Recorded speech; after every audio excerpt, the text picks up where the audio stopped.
তোমরা এত ব্যস্ত হচ্ছে কোনো? তোমাদের খাবারের ভিডিওটা চলে এসেছি আমি। প্রথমে দিয়েছিল মেনু কার্ডার প্লেটটা, তারপরে দিয়েছিল প্রথমেই ফিশ কাটলেট আর কাসুন্দিটা। কাসুন্দির সাথে ফিশ কাটলেটটা অসাধারণ লাগছিল খেতে। আরে খিদে পেটে সবই তো ভালো লাগবে তাই না?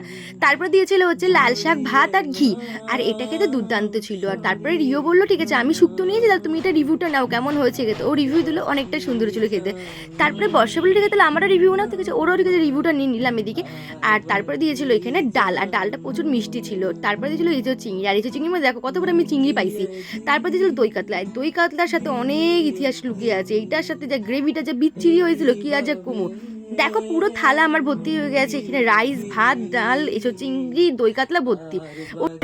এইটা কি মানে ছোট পাত, কিন্তু থালা কিন্তু পরিষ্কার, কিন্তু এইটা করে দেখে এটা কি করে হলো?